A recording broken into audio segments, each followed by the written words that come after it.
Hi, Mickey. Hey, Bob. So I keep getting these one after another, these incomprehensible instructions for how to vote. This one says options for returning your vote by mail. It has 3 options, but it's completely unclear whether I have to vote by mail or not. Is there a regular election coming or not? There's a little thing about safe and accessible in-person voting options in the left on the right-hand side, but they clearly don't really emphasize it. Then I got another one saying, all registered voters have been mailed a vote-by-mail ballot. Vote safely at home. Make your voice heard. Has no mention of in-person voting at all. And they're all sort of done in this sort of Gen Z sort of new format where things are sort of floating on white space and it's not clear where you should go. And then finally I get something that says, wait, there's more. All at the in-person vote center, press the button to review all choices. So it turns out there is an in-person vote center. Who knew? And anyway, go ahead. You know what the people who designed that lack? It's 2 words, one of my favorite terms. Cognitive empathy? You got it. They failed to put themselves in the shoes of the average person who would open that envelope and try to make sense of the literature. And also the average aging boomer. There are 2 lessons to be learned from this. I think one is the lesson of bandwidth, the key boomer concept, which is shortage of bandwidth, which is it's not enough to have everything explained to you over pamphlet after pamphlet. You don't have the mental space to find the right answer, and you don't want to deal with the right answer, deal with having to find the right answer, even if it's readily available. That was the beauty of Election Day. All you knew is you had to go to the polls and vote, and it was done. Yeah. And that was simple, as opposed to this chazarai. And no, people our age can't handle that kind of shit. In fact, what kind of shit? I've forgotten what we're talking about. See, this is what I mean. What are we talking about? And the second thing is, because turnout doesn't necessarily go down with all this junk, but it does force people to turn to third parties for help, just the way complicated tax forms force you to turn to H&R Block. And might some of those people commit fraud, Mickey? Might some of those third parties commit fraud? They might be canvassers. I'm desperate. I will happily welcome my friendly canvasser who understands all these rules and will explain them all to me and handle my ballot for me. And might commit fraud. Is that where we're heading? No. They might lose my ballot when they realize that you're not voting. That I'm not voting the straight line Democratic ticket. Yeah, that's what I'm worried about. Not to be confused with fraud. They would just lose something. We all lose things. It's just an accident, like something falling off a truck in New Jersey. Anyway, that's my opening spiel. It's very annoying. Yeah, well, there's a lot of that around, a lot of bad design around. In fact, that's why we had to endure two terms of George W. Bush. Remember the Florida ballot design in that one place where clearly that would have made the difference if it hadn't been completely baffling. There were clearly a lot of people, and that would have swung the state if the people who meant to vote for Gore had their votes. But it was also obviously something that could not be overturned by a court. You couldn't say, "Oh, these are Jews; they would never vote for Buchanan. They must have meant to vote for Gore." No court, no judge was going to decide that. Definitely can't say that. You can't even say obviously some significant percentage with this ballot design meant to vote for Gore and not Bush. And you know who the person was who wanted to double down on this completely doomed theory as the Gore spaceship was auguring into the ground. Wait, which theory? Wanted to emphasize the butterfly ballot theory, which was a loser, even though it was completely as an equitable matter, it was correct. But it was not going to win in court, as opposed to checking the overvotes, which they neglected to do, which would have won Gore the election. Let me guess. I don't know. Joe Lieberman?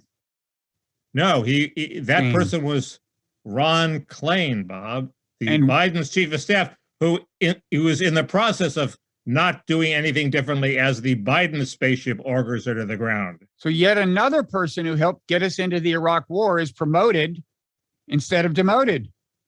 Did he help us get us into the Iraq War? Well, he helped get Bush elected, apparently, according to you. But he was working for Gore. I know, but he helped get Bush elected, and Bush invaded Iraq. It's kind of it's a really subtle and complicated joke. I should target a younger demographic. He may well have wanted us to get involved in Iraq. I don't know. Anyway. It's inexplicable why I didn't mean he wanted to sue. It was a joke. But here's the question: do you think Gore would have gotten involved in Iraq? Well, I see. It's commonly assumed he wouldn't have. I'm not sure at all. I mean, after all, Joe Lieberman was his running mate, and who was his? Was it this Firth guy? Was his national security guy? He was his administration, and I mean, after all, who was one of his biggest boosters? Our friend Marty Parrots. I agree with all that, and I still don't think he could have pulled the trigger. It's hard to say. I'll tell you, it was crazy times. I mean, look, all the people who would have restrained him, all of the so-called progressives and liberals supported the war. Who would have stopped him? I don't think he would have called me. What? I mean, people like Josh Marshall, who supported the war, had bailed by the time the war was actually a. Oh, yeah, but Slate, the New Yorker. I mean, come on, these bastions of at that point, these mainstays of liberal, supposedly democratic thought. Mike Kinsley would have stopped it. I think Gore might spend more time talking to Marty than to Mike. I'm not sure, but maybe Mike would have gotten to Marty. I don't think Mike was all that passionately against the war. I don't think Marty had that probably, much. But I don't think Marty had that much influence on Gore. Didn't he eventually turn on him a bit? I think he once said Gore that didn't take his advice. At one point, I think he said that they spoke by phone almost every day. I think he said that. But what did they speak about? That's maybe they were talking about the great songs from the 60s or something. Could have been. So I don't know. Well, maybe we're spending so much time on this because once again, the main story of the week is depressing. This is the second week in a row where a mass shooting is kind of the biggest story. Yes. That's horrible. And it looks like there is, I was always despairing of gun control, even though I'm sort of weak on the subject. I'm not in step with my conservative friends because anything that could get through Congress, anything that was tolerable was ineffective. But it looks like they are going to do. So they are working on some combination of a mildly expanded background checks and red flag laws. It wouldn't be a federal red flag requirement. It would be grants encouraging states to adopt red flag laws. And what's an example of a red flag law? Oh, I don't know. I guess if you torture a small animal outside the school, or you visit the school psychiatrist and say, and exhibit symptoms that are required to be reported, or you beat up your wife, I guess that it's like a FICO score, and I guess I'm waiting for the Silicon Valley genius to propose a FICO score like thing for your propensity to commit mass murder, so that that in Davos this week there was a guy got a lot of grief for proposing tracking every person's carbon usage by computer. In other words, you have instead of it's not like a Chinese social credit score. It's like a Chinese social credit score, but only focused on your carbon usage. And somebody's going to take that crazy idea, which I find horrible, and say, let's do it for people who have a propensity to be like this shooter. And it's a little less crazy there, or it's still pretty crazy. But I mean, it seems inevitable that somebody's going to. Yeah, I mean, I'm sure there's data that would be statistically predictive. I mean, I don't know what the literature is, for example, on video games, but this guy apparently from a young age played a lot of first-person shooter games. Wouldn't shock me if mass shooters are disproportionately likely to have done that. If you got a whole bunch of data that the government doesn't have, like, do you have a girlfriend? Do you have good relations with your parents? Do you have male friends? Are you on a sports team? All the sports team would be a positive. You could Depends on actually the sport, but you could be much more. Really, what sport would be a negative? no, I'm kind of joking. I'm guessing. It's a good question. But no, you're right. I mean, kind of mainstream social involvement is probably a negative indicator of likelihood to do this. Anyway, you could probably come up with a score that was much more accurate than just the absence of red flags. I'm sure you could. Certainly, if you monitored, social media behavior and stuff, I'm sure they could come up with an AI thing that, would do a better than, just chance job. I don't know, how effective. If this accelerates, you'll start probably hearing calls for that. Meanwhile, I mean, I'm still surprised by how many less ominous things in that there are that are considered too radical to pass in Congress. One example would be just saying that you can't buy a gun until you're 21 instead of 18. I mean, look, this guy, the Buffalo shooter, the Parkland shooter, I think the Sandy Hook shooter, Columbine shooter, I think they were all under 21, right? And look, this wouldn't be foolproof. Some of them would manage to get guns anyway. And for that matter, you probably wouldn't be making possession illegal. So if their parents wanted to buy them one, but a couple of these people were people who probably would have had trouble finding somebody to help them buy an assault rifle. They didn't have any friends, obviously, as crazy as them. Their parents weren't going to do it, so you do the little things you can. And yet, apparently, even this could not get 10 Republican votes in the Senate. You can't drink until you're 21. I mean, is this so crazy? Pretty much. I mean, I think that's still technically state by state, but I think the federal government created some major incentive. I forget what it is for states to raise the drinking level. I mean, when I went to high school in Texas, drinking age was 18. Now it's 21. It is plausible that these shooters, by the time they're 21, they will either have flipped out completely in some other way, or they will have managed to get their lives together.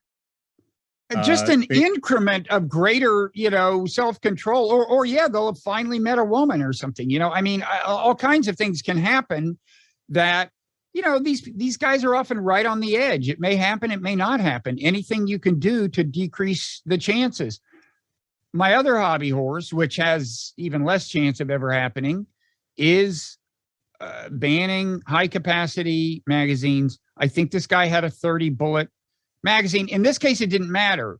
But in the Buffalo case, I think that guy killed everyone he killed without reloading. And you never know what if he had to stop and reload. First of all, bad things can happen. He can get flustered. It certainly gives people more of a chance to rush him. You just never know. I mean, I think you do the things you can do around the edges to slightly decrease the chances without egregiously infringing on civil liberties. Why not do all those things? I assure you the founders were not thinking, man, one thing that would clearly violate the Second Amendment is if you could only shoot, 8 shots in a row without reloading, right? I mean, you could only shoot 1 shot without reloading in those days. I must admit, when I think of my marksmanship, I think I would need more than 8 shots. But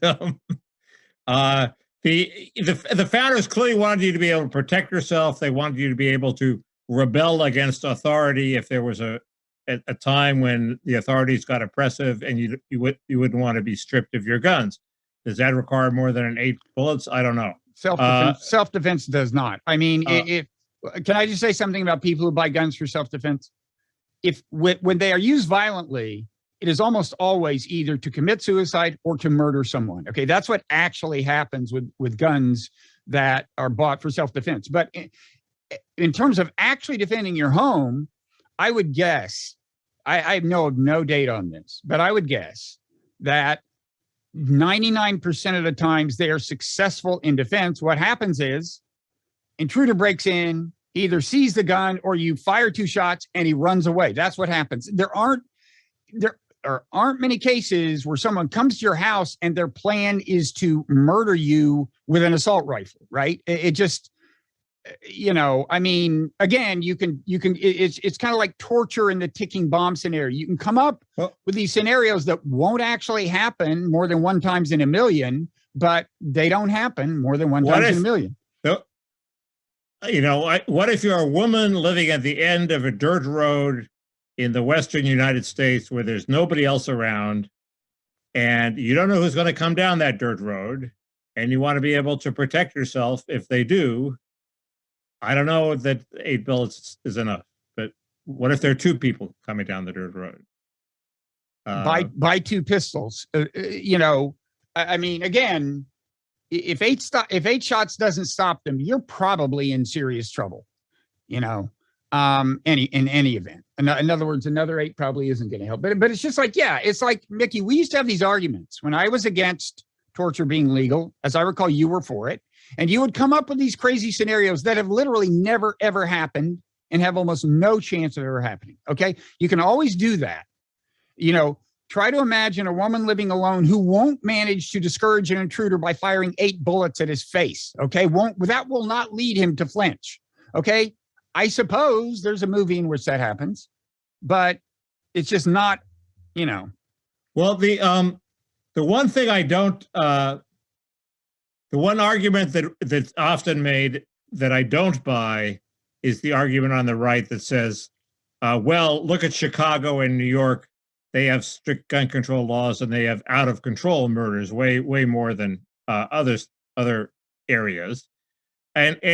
But just as we argue that Chicago and New York have weird, sick cultures in some way, that it might mean that gun control laws, yes, they won't work there, but they will work in a lot of rural areas where you don't have gangs and a huge, I guess you can't call it an underclass anymore, but we have basically a lot of high crime areas.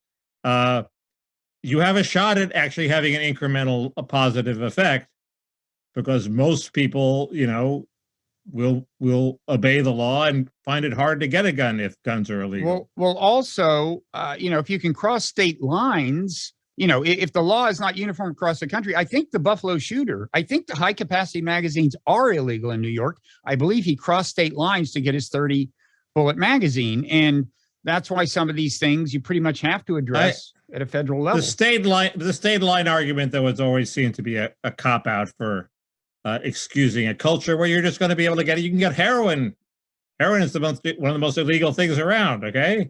You can get heroin, you're going to be able to get a magazine. You can get that. As for magazines, I would say 2 things. If you were serious about it, again, I realize this is politically impossible. I mean, this is America. You can't get anything serious done legislatively. But the way I would do it is, I would first of all have a very generous buyback program. So everybody who has a magazine that's too big, you buy it back, and then after that, you make possession itself illegal. Doesn't mean you're going into people's houses looking for them, but if you stop a guy and he's driving drunk, so you search his car and you find a high capacity magazine, that he does jail time for that. I mean, that's the way if you're gonna do it. But none of this is gonna happen. Buying back guns seems fruitless because the arsenal, as they call it, I'm talking about magazines. Existing guns is so big you could never make a dent in it. But maybe with magazines, the arsenal is less. Look, you could get 5 billionaires to contribute enough money to pay for that, because that's the kind of cause that they would support. I think the billionaires are going to go for this FICO score for shooters. Myself, it's an interesting question. Go for both. There are actually a lot of libertarians in Silicon Valley, so it's an interesting question. On the other hand, but then why is Silicon Valley creating an Orwellian nightmare state of one of the social ironies? Surveillance. We can refer to this as the Peter Thiel irony, perhaps, given I think what some of his software does. Actually, That's a good point. Peter Thiel probably already could do this. Do what? You mean track potential shooters? He may be doing Palantir software. Yeah. It's look, it's doable. And this is, I just want a thing I said in the distant past. I think I said it in my book, Non-Zero, even is like, people think of a two-dimensional trade-off between like liberty and security. I mean, a one-dimensional, a spectrum with two ends, but there is another dimension, which is just how many people are hateful and want to do horrible things to other people. The less hatred there is, the more you can have security without sacrificing liberty. And that's why, look, the one true thing that opponents of gun control say is like, look, this is largely about problems in our culture. It is largely about problems in our culture, but I still think you do what you can around the edges. The problems in our culture are hard to legislate away. I think we should think about those too, but they're hard to ban. For some reason, I'm never very sympathetic to the lower the temperature arguments you make. But you want to raise the temperature? No, I just figure if people are going to go kill people, they're going to go kill people. Well, no, but if they're not crazy and filled with rage, Mickey, all of these guys are crazy and filled with rage. If they weren't that, they wouldn't do this. I'm not saying I know how to end it, but I am saying, this is a problem to an extent that it didn't used to be a problem. And I don't think it's just because there's so many guns floating around. Well, it looks like, they are talking, the Democrats have gotten smart. They realized they took the lesson of the Sandy Hill shooting. Is that the name of the Sandy Hook? Sandy Hook shooting. I hope Sandy Hill doesn't hear this. She's a friend of mine. Sandy Hook. The system is scanning her history even as we speak, Nikki. The AI picked up on that. Sandy Hook shooting happened just as Obama's agenda was headed for the final crunch. And you knew, at least I knew, and I think other people knew, that if he took the bait and spent a month on a fruitless gun control effort, it was going to make him run out of time on the rest of his agenda. And he did it in part with encouragement from Biden, I believe, and he ran out of time on the rest of his agenda. So it was a disaster. Schumer is very smart. He doesn't want to waste a month on this. If he can get something in a short period of time, he's going to do it, but he has other fish to fry. They all seem to involve Joe Manchin. Joe Manchin has said he's ready to negotiate on guns. There's a group that's a gang of senators. There's a bipartisan group that's negotiating guns. The Democrats are not going for a big legislative win like raising the age to 21. They're going for these small incremental wins like red flag laws and grants for red flag laws and a little more background checks. And so there's room for negotiation. It's still very difficult, but that's happening. And Manchin has also indicated that he's willing to go along with the big thing that Schumer really wants to get passed, which is some form of Build Back Better, some vestigial form that basically raises taxes, lowers the deficit, and has some energy grants. If it doesn't have the things that there are a lot of good things it could also have in it, including subsidies for Obamacare to cure the original flaws of Obamacare. But I don't think it's going to have those. And as long as it doesn't have the refundable child tax credit, I have no particular axe to grind against it. It would boost Biden's chances a bit. I'm always in favor of raising taxes on rich people. And contrary to what Jeff Bezos suggested a couple of weeks ago when he suddenly got edgy and spunky with Biden, that does tend to be anti-inflationary, I think. Deficit spending is inflationary and the opposite is anti-inflationary. Iglesias pointed that out and nobody else picked up on it. Everybody gave Bezos shit for saying that. But in fact, who did they give shit? No, I'm giving shit to Bezos. They didn't give Bezos shit, right? Yeah. They didn't give Bezos enough. I think shit. he got some shit from liberal economists. I don't know, but it was such a weird case. I think he's getting Elon Musk envy. It's like Musk is, totally, and so he's got to but choose your spots more carefully is what I recommend. The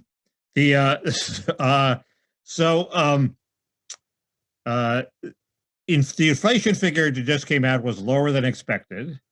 Oh, I didn't know that. Was that like today? 4.9% today. Mm. I'm waiting for Jason Furman to weigh in. So you think there might be a base effect because it was higher last year? I don't know. I have no idea. Anyway, it's been interpreted as signs that inflation may be slowing down.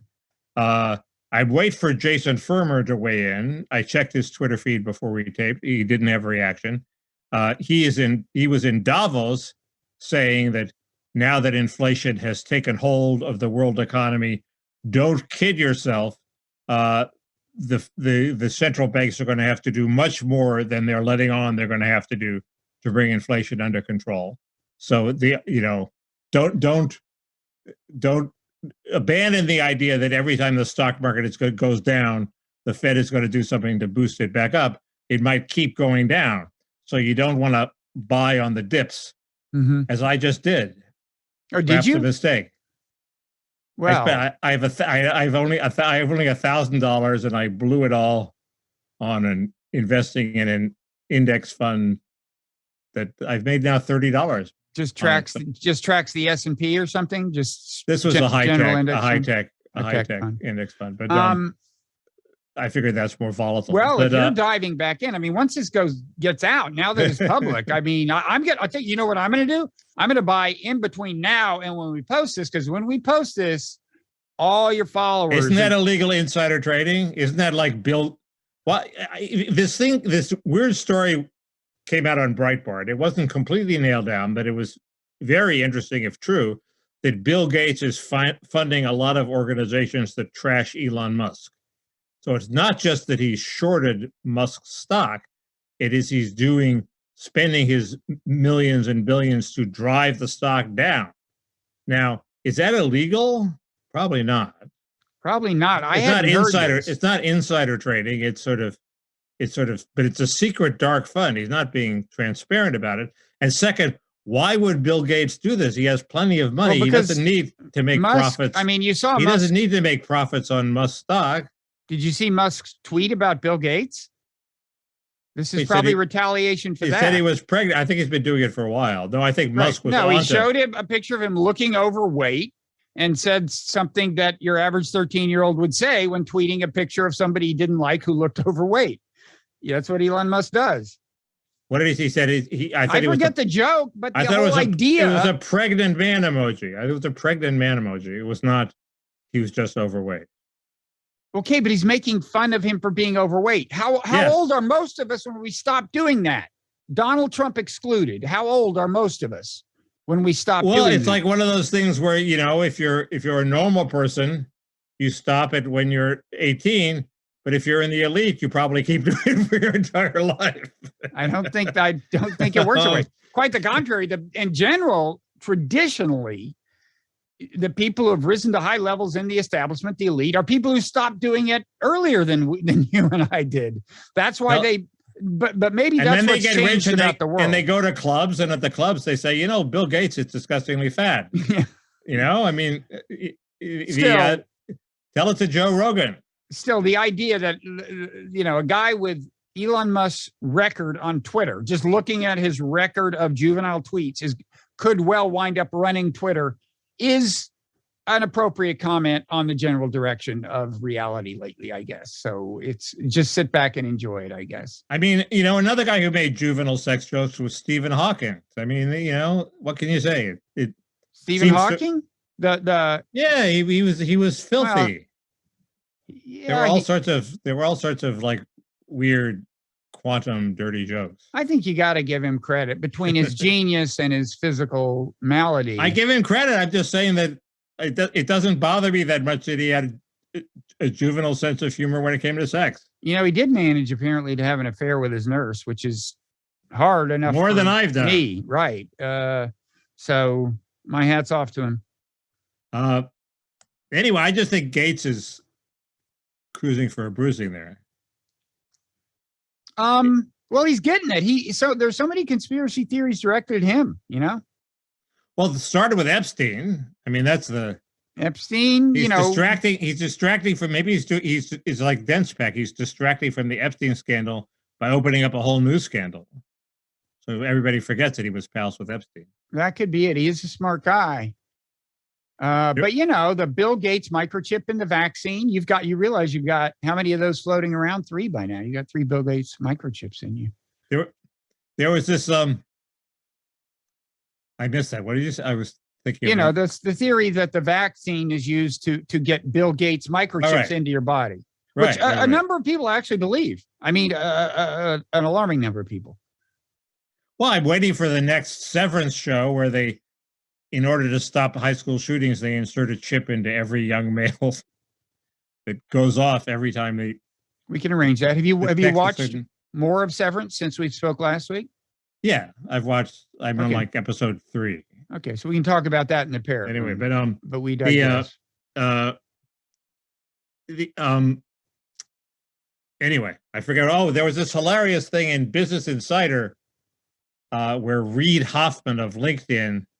I know him. Scandal because he had planned, he had invited Musk to a dinner with Jeff Bezos, Jeffrey Epstein, Joichi Ito, the guy from MIT, and him, and Peter Thiel, and it sounds like a dinner you could, have a 1-act play entirely based on this dinner, and it would be an interesting thing.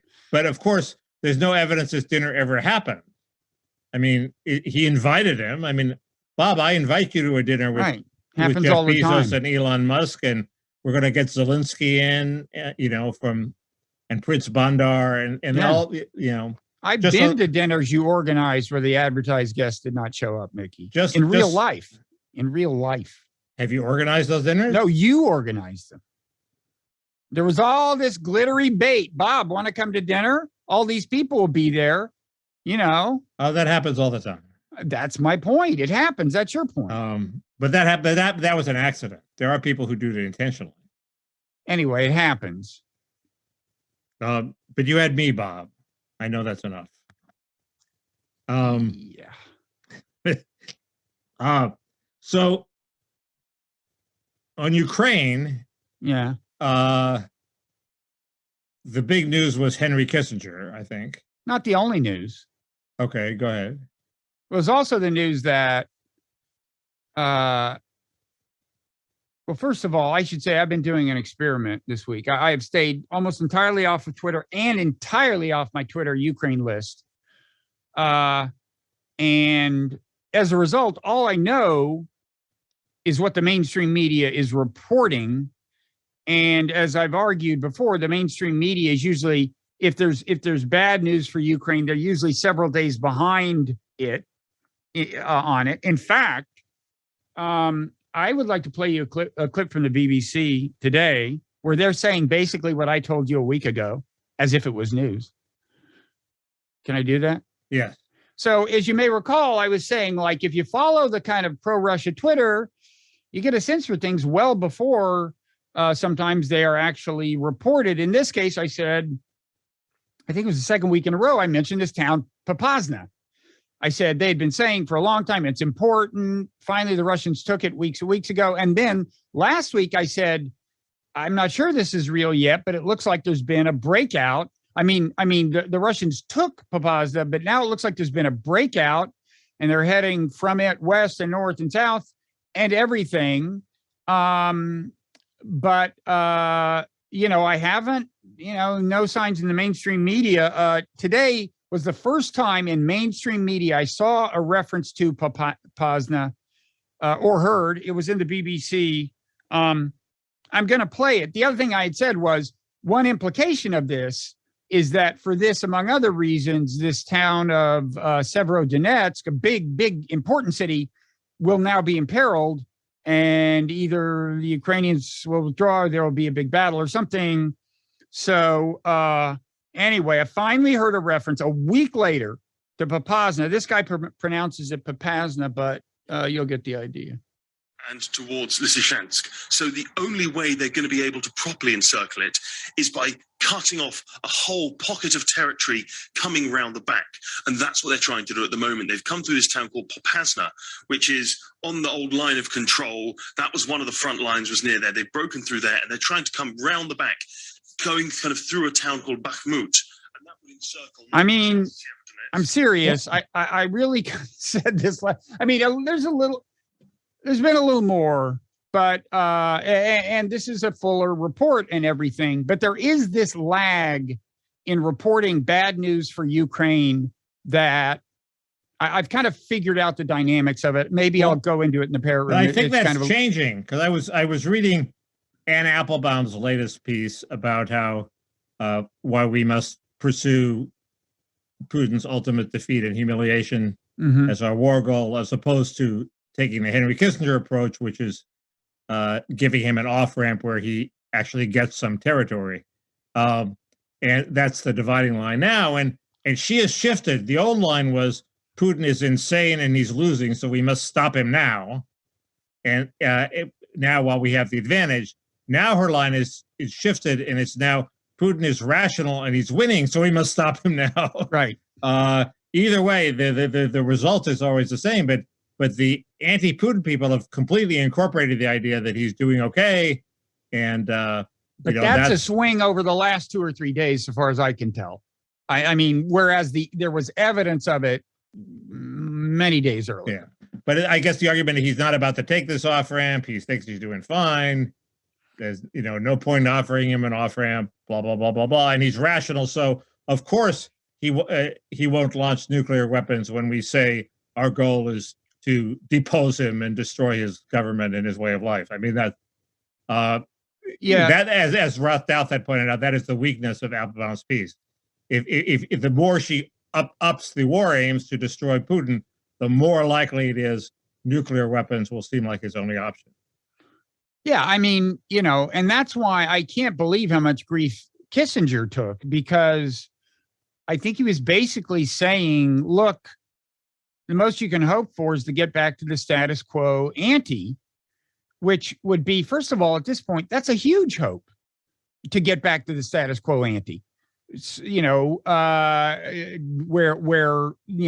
he's got Crimea and less than half of Luhansk, or the combined territory of Luhansk and Donetsk,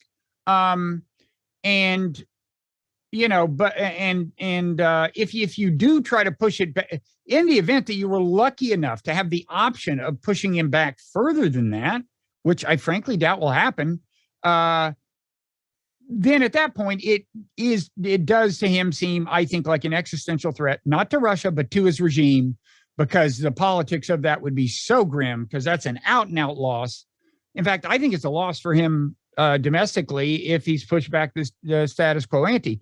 But in any event, the grief Kissinger took for saying just something that's kind of obviously true. I mean, if you think you can get Russia out of Crimea, where, by the way, most people apparently want Russia to stay, most Crimeans, I'm not saying that justifies what Russia did, but it's now the fact. If you think you can get Russia out of Crimea without seriously courting something like the apocalypse, I mean, at a minimum, a much scarier regional war, possibly nuclear, I just think you're nuts. And but God, Kissinger,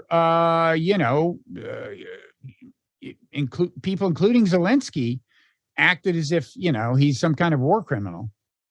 Well, I think the more they get Zelensky to say we will never give up Crimea, we will never give up Crimea, the better, because then in the end he can give up Crimea. It seems like a big sacrifice. But it becomes harder for him to do that in terms of his own domestic politics, as he says that more and more. Well,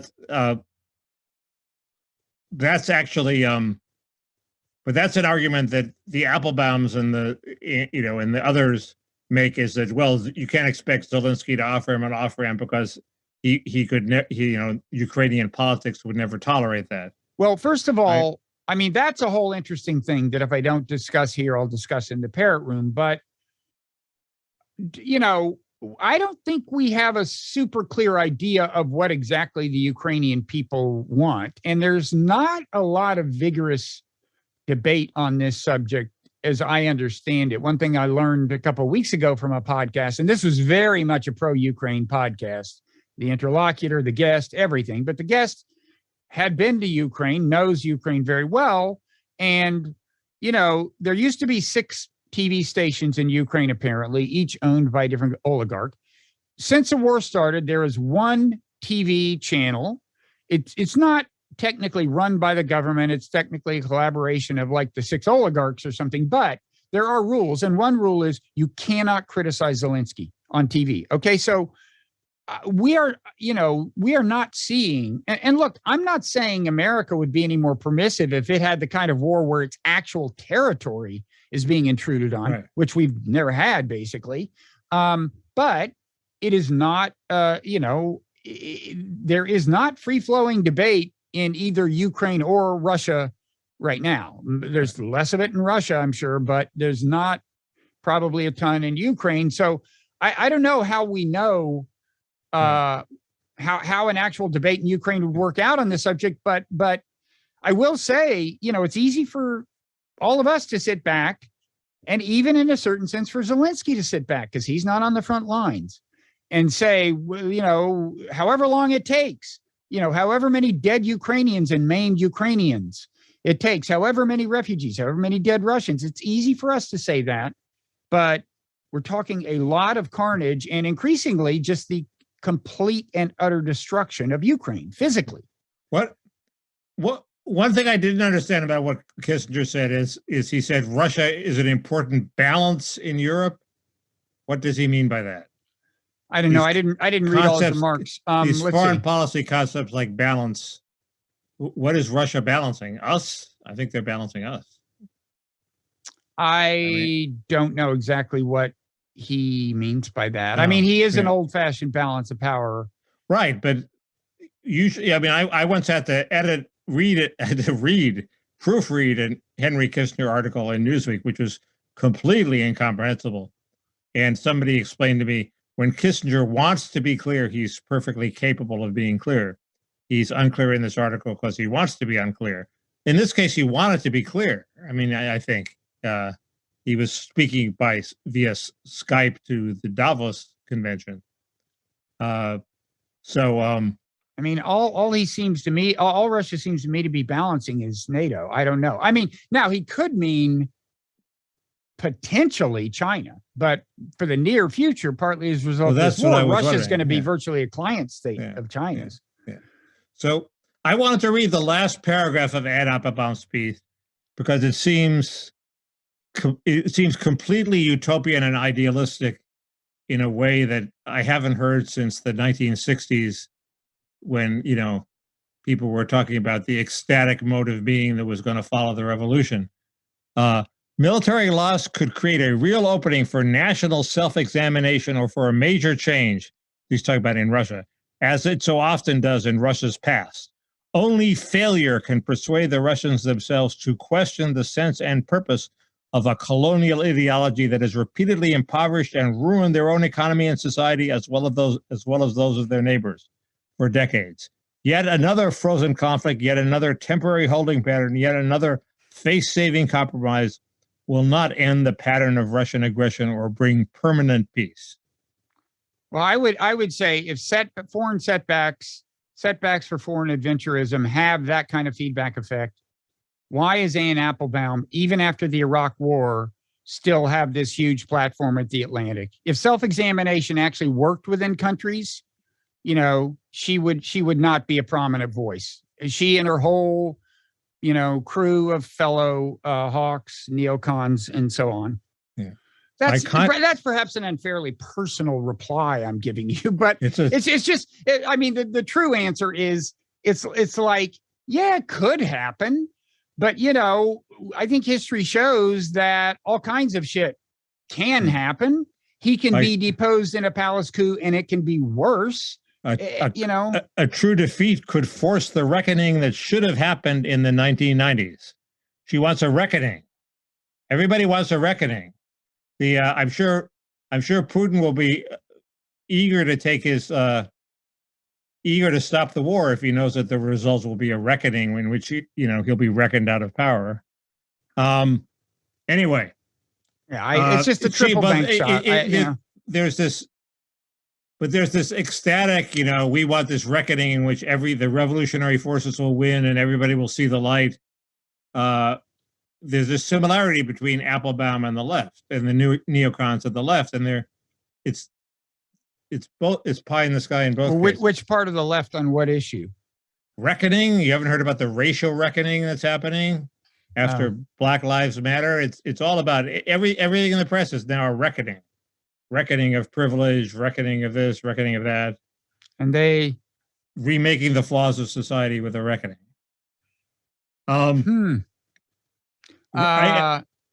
Yeah, I don't know. I mean, the number of people who just say flat out crazy shit and are treated as major intellectuals is just scary.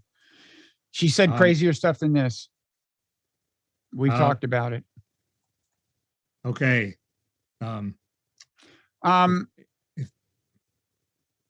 If that's true, I love it. If what you say is, I love it. Let's see what else. Now, just quickly, Biden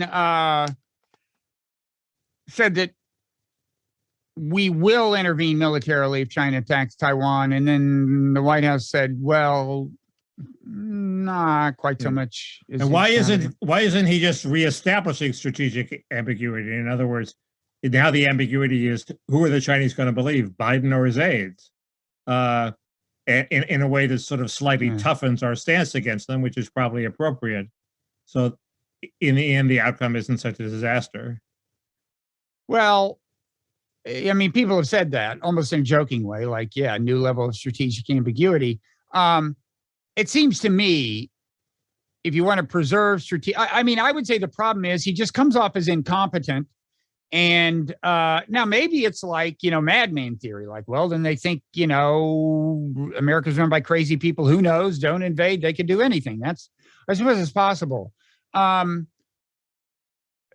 this case, it could be enhanced by fears of senility. Yeah.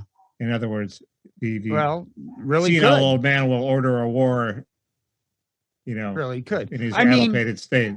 If they really think he means it, of course, it provides this kind of a perverse incentive to invade now, while America is, has less of a presence there than it will have, and Taiwan has less American arms than they'll have, That's a good point. In a few years. It's the same as we've talked about this a little bit. It's just like in Ukraine, where we're like, let's flood them with weapons. It'll be a deterrent. And Putin is like, I think I better go now.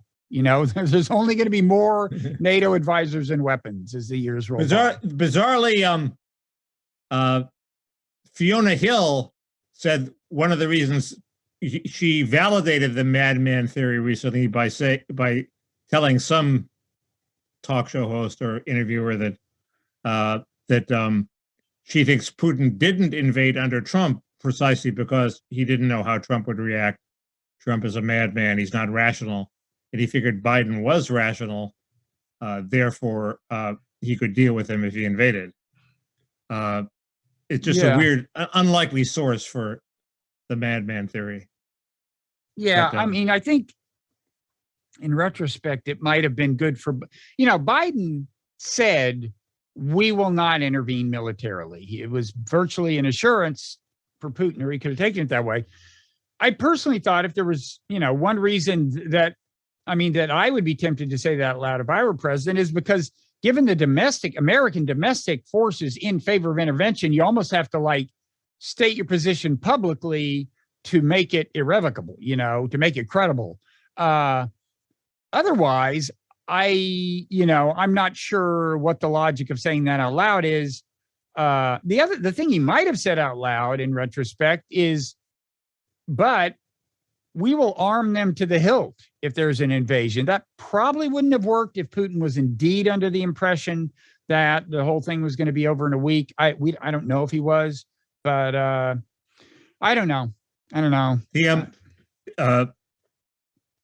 Anyway, We're getting into pretty advanced and arcane game theory, or pretty speculative game theory. The other thing that's happened, this is what I was going to say. The other thing that's happened is American public opinion is turning against the hard pro let's back Ukraine to the hilt position. Is that right?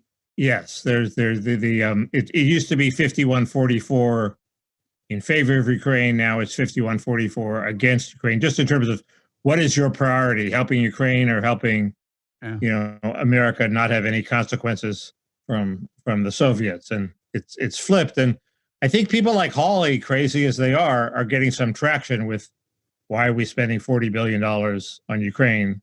Think of what that could buy in the U.S. Yeah, he wrote a piece in, what is it, Compact magazine, the new quasi-Trumpist, kind of conservative nationalist, the one put out by that guy who used to be editorial page opinion editor at the New York Post. Okay. You know the guy. That guy. We both agree that there's a guy whose name. Why can't everyone have names like Bob and Mickey? Remember when America was like that, Mickey, and nobody had these foreign names? And we could remember them all because all of them were either Bob or Mickey. No. Anyway, so that's happening. Hawley So that's militating in favor of Biden giving as many arms as possible now, because the public support for it is not going to be there in the future. Well, Zelensky is now he is starting to concede that things are going badly in the Donbass and saying, so we need all these weapons more than ever. Hurry up. We need more long range weapons. I guess they do, but geez, I mean, my understanding is they're having trouble as far as what we have given them so far. It'll be weeks before they even assimilate that and know how to use it. It's like, I guess there's a specific multiple, rocket launcher thing they need. I don't know, but which we've now agreed to give them. I guess, have we already? Wouldn't shock me. I think that happened today. Wouldn't shock me, but there's just quickly. There's of course the economic downside of all the sanctions, and not to mention just the sheer deficit spending of giving them $40 billion, and all that is inflationary. All of that is inflationary, and inflation's a problem. And that may be pointed out in the run-up to the elections. And I guess we should also mention that Russia's secret weapon is turning out to be this blockade that is stopping food going to a whole bunch of countries in Africa, and including Egypt, and that they said, oh well, we'll let the food through if you relax the sanctions. So there's that's in play too. And just quickly related to that, one last kind of tactical or strategic thing. I don't think we just should assume that Russia has given up on taking Odessa, in which case they would turn Ukraine into a landlocked country. And that's one reason that, Ukraine faces some tough choices now, like with Severodonetsk on the verge of being surrounded. It's like, do you withdraw troops to fight another day and make it less likely that they can take Odessa? Or do you do another Mariupol, and lose thousands of troops, presumably there's that many there, to either, death, being wounded, or being imprisoned. I assume the Ukraine strategy is that the Russians are advancing now, but they're going to get exhausted, and their supply lines are going to run short, and they're going to be much weaker in 2 months from now. That is a commonly said thing, and it could well be true. They may not manage to take all of Donetsk. They may not even take this final city in Luhansk. Who knows? But I think, I've heard there's this pretty smart former military officer named, is it Daniel Davis or something? He's, one of these kind of conservative restrainers, I think. And, he said, look, if you're gonna, if you want to even have a hope of ever pushing them out of the Donbass, you really should avoid getting many troops trapped now. You should do tactical retreats and create a new line of a new perimeter of defense where there isn't one. Because remember, I mean, the Russians are moving so slowly because the Ukrainians are so dug in along certain lines. But once the Russians are past that, unless they are completely exhausted, they may be able to move pretty fast. Right. So there were also elections this past week. I forgot. Comment on them. Yeah, quickly. The most important recent election was the Cuellar Cisneros House race. Cuellar is a Democrat who has turned conservative on, among other issues, abortion, and he's the last anti-abortion Democrat who voted against the big bill they had to allegedly codify Roe v. Wade. It actually went much further. But anyway, this is his second race against a former aide who is progressive, has turned on him, is backed by Bernie Sanders. He was backed by the entire Democratic House establishment, although with varying degrees of enthusiasm. Clyburn did go down and campaign for him. And the other thing is that the FBI just happened to search his house in the run-up to the election. And everybody says, well, this is a bit of bad luck on his part. And I don't have enough faith in the FBI to think it was bad luck anymore. It had to do with Azerbaijan, by the way. They just say they raided his house. They don't say what it was about. It was about an investigation of some shenanigans involving Azerbaijan. Anyway, Cuellar seems to have won by like 5 votes, but it's actually like 170 or something. But there's going to be a recount, it's unlikely that the recount will overturn the result, but it's possible. But it looks like that the future of the Democratic Party is still. They always say the future is up for grabs, and then if the progressive doesn't win, they say, well, the next time the future will be up for grabs. I mean, the press really wants the progressive to win. I really want the progressive to lose, and it looks like she's going to again this time. And as for Republicans, the weekly ritual of using primary results to gauge the degree of Trump's strength within the Republican Party, I didn't keep up with it, but I got to say I was pretty gratified by the results in Georgia. I mean, the Trump people got blown away, and these are the iconic people for his attempt to overthrow the election, especially Raffensperger, the Secretary of State. People didn't think he could win without a runoff. He won without a runoff, right? And then Kemp, the governor. These are the people Trump tried to, intimidate.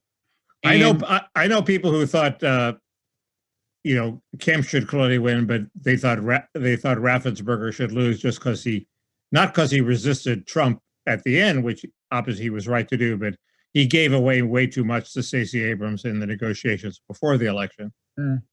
On the other hand, they cracked down and they still had record turnout. So maybe all these negotiations with Stacey Abrams don't really have that much effect. Anyway, I agree, but I think voters separate the indulging Trump's petty retribution fantasies with supporting him if he runs for president again. And so he wins, 40% to 30% to 20% instead of 60% to 40%. He's still the likeliest nominee if he runs again. Unfortunately, I wish that wasn't true. Because you think he'll lose unless he's running against Joe Biden. No, I think he'll win the nomination. Right, but I haven't gotten to the general yet. I think he beats Joe Biden, and the Democratic field, the replacements for Joe Biden are not very encouraging. There was a mediocre article in New York Magazine that didn't even run through enough of them, but they're all people who Trump could beat. It's not like Kamala Harris isn't beatable by Trump, okay. Or we can run through them in the Parrot Room. We're at an hour. The other point that I think is the other headline point, I'll make it quickly, is this guy Fetterman, who we've been tracking. Paul Bunyan. You're right. It turns out he had a heart condition and he had a stroke, and he claims that it was AFib. It was only AFib, and they putting on a pacemaker, and he's going to be back on the trail. And the question is this AFib? Get it? What he's saying. Very witty, Bob. Yes. Thank you. Well, because the treatment he got, as the New York Times pointed out, is something you normally get for somebody who has an actual weakness in the heart muscle, not just a rhythmic problem. And so he might have a much deeper heart problem than he's letting on, which is an impression that's reinforced as he takes his sweet time to get back on the campaign trail. It's possible that his wife is so popular that his wife will take the mantle of his nomination and do a perfectly good job. But it's troubling for the Democrats. Okay. That this happened to him. Let's talk more election in the Parrot Room at patreon.com/Parrot Room. I do want you to run through the possible Trump opponents. Other things, do you have other things you're going to be talking about? I think there's this Sussman trial, which is going to go to the jury very soon. And the question is, Hillary sent this story to the press. How guilty was Frank Foer in publishing it? And he wrote the piece in Slate. Claiming there was a secret connection. I'm not so sure that we can rule out that there was a secret connection, but it'd be interesting to see if he puts up a good defense. Okay, we can talk about that. We could talk about Severance again. I have a couple things to say. That's the TV show. We talk about Kellyanne Conway's book that came out, and Trump attacked her, even though she didn't attack him. Okay. But she did attack Jared. There's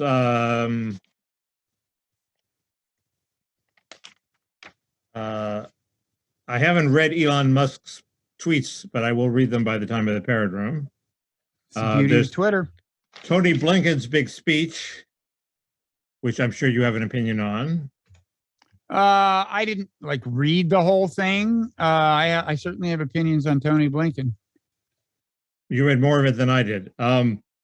There's Peter Thiel is now possibly being the biggest kingmaker of the election cycle. Money can do that for a man. There's he also has good candidate choice. There's the difference between the Bush dynasty and the Clinton dynasty, both of which have collapsed. Tim Russert's son, Luke, has opened up the national service debate again. I don't know if you want to get into that. I mean, we got all these wastrel men. Okay, I'll just say yes. If that'll keep you from elaborating now. Yes, by all means. Let's talk about that in the Parrot Room. Do you want to talk about monkeypox instead, Bob? Can't get enough of it. Monkeypox. I'm writing it down. Okay, that's about 9 things. Okay, well, I have 9, Bob. How many do you have? You don't have to sound competitive about it, Mickey. This is a collaborative endeavor. I'm just saying who's pulling the weight in terms of generating gratuitous topics to talk about. Well, let me see. Well, first of all, I want to, if there's anybody out there who isn't sick of my rants indicting the mainstream media's coverage of the Ukraine war, and in particular, the reliance of outlets like the New York Times and the Washington Post on the Institute for the Study of War, funded by the arms industry, run by neocons, you're in luck, because there's going to be more. I actually figured out what it is about the way the Institute for the Study of War covers Ukraine that does create this several day lag in any bad news for Ukraine actually reaching the brains of Americans. They had some bad news recently. I know, and they finally got around to sharing it with us. But I really understand something more clearly, and I have specific trashing of the Times and the Post I want to do. Relatively speaking, I think the Wall Street Journal comes out looking good, by the way. So aside from that, you have opinions on John Kerry and other Democratic officials undermining Trump's attempts to nix the Iran deal, basically encouraging Iran to hang tough, I assume. I'm not sure what you're talking about, but I'm happy to talk about recent developments in the Iran deal and Biden being, a total coward there. So I'm writing that down. I just got a tiny bit of an update about the podcast Dead End about murder and corruption in New Jersey in areas shockingly close to where I live.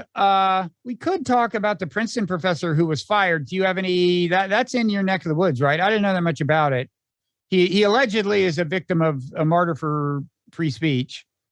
It's one of those things where, you know, they have some argument against him, but it's a pretext for punishing him for his speech. Well, which I if that's your believe, view, then you have a view.